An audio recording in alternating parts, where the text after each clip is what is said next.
When you found out about your husband's secret with explicit online content, it probably didn't feel just like a bad habit. It felt like the floor dropped out from under your life. Now there are images in your mind you never asked to see. You catch yourself comparing your body to strangers on a screen. You replay conversations and think, was he lying then too? And because you're a Christian wife, there's a whole extra layer of confusion. You might be asking yourself, am I overreacting? Am I supposed to just forgive and move on? Is this actually adultery? What does God expect me to do? If you're lying awake at 2 a.m. scrolling videos like this, trying to figure out if you're alone, you're in the right place. In this video, I'm going to walk with you through 5 questions almost every Christian wife asks after discovering her husband's secret online sexual behavior. One of the questions I get asked is this my fault? Am I just not enough? Is this adultery? And what does God actually say about it? Do I need to know everything he's done? How do I stop obsessing, checking his phone, replaying it all,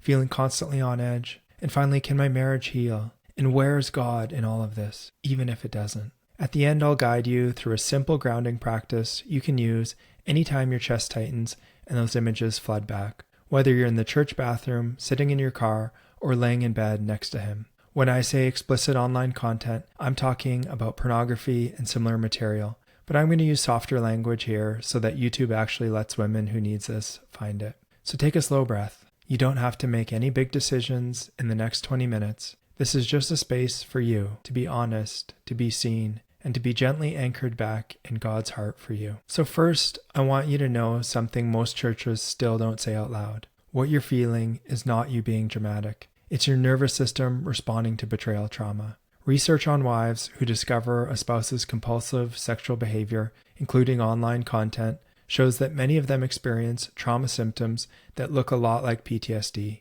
Intrusive images, hypervigilance, trouble sleeping, panic, even physical symptoms like headaches and nausea. One study found that almost all the wives surveyed said their body image took a huge hit after discovery. Another found that about 2/3 experienced a spiritual crisis, questions about God, the church, and their faith community. So when your chest tightens when his phone lights up, your stomach drops when he says, we need to talk, you feel jumpy at church when marriage or purity gets mentioned, this is not you failing as a Christian. This is your body saying, I thought I was safe, but I wasn't. I do not want to be blindsided again. There's a part of your brain that I like to call the inner alarm system. It constantly scans. Am I safe? Have I seen this before? Could this hurt me? Before the betrayal, that alarm probably trusted your husband. It believed you were on the same team. But when the secret came out, the alarm went from low battery to blaring siren. So now it goes off when he's quiet. He looks at his phone, you see a suggestive ad,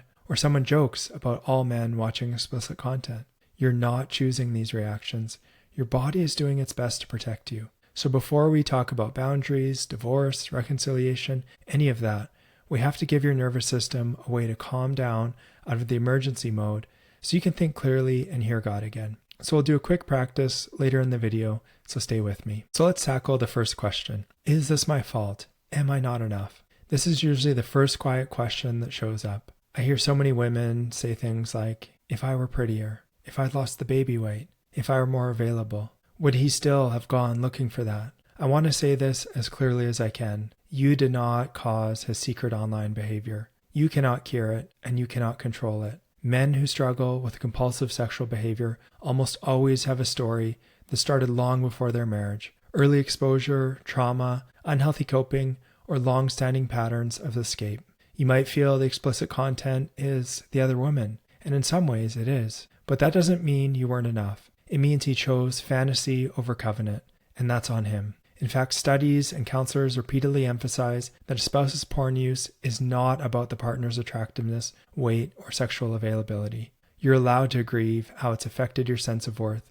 You're allowed to struggle with feeling less than, but those feelings are a wound to be cared for, not a verdict about your value. If you only remember one line from this section, let it be this. His sin is not a commentary on your beauty, your worth, or your womanhood. You're an image bearer of God. Your worth was settled at the cross, not in your husband's browser history.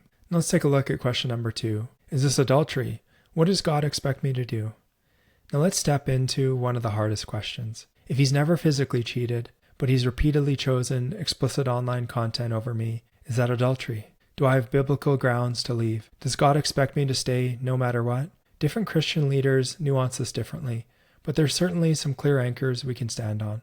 Jesus said that looking at something with lust is adultery in the heart, coming from Matthew chapter 5, verse 28.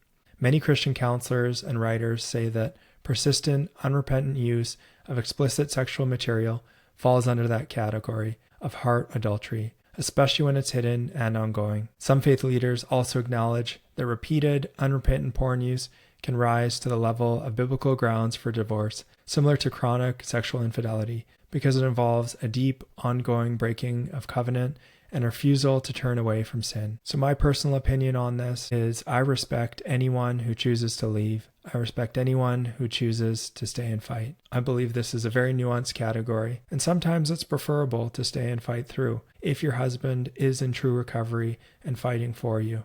But sometimes, if he's not changing, it's safer to leave. Now here's what this means for you. You're not crazy or too sensitive for calling this betrayal. You're allowed to use the word adultery for what it's done in your heart and marriage. And you're not obligated by God to pretend it's no big deal because at least he didn't sleep with anyone. At the same time, the Bible doesn't hand us a simple formula that says X number of relapses equals automatic divorce, or truly spiritual wives always stay. Instead, Scripture puts the emphasis on the offending spouse's response. Are they repentant, humble, and willing to do whatever it takes? Now, I want you to know you do not have to decide today whether you're staying or leaving. What you can do right now is name it honestly. This is betrayal, and this is heart-level adultery. Begin to think about safety and boundaries, not just forgiveness. Forgiveness is something you can eventually choose in your spirit. Safety and reconciliation require real change over time.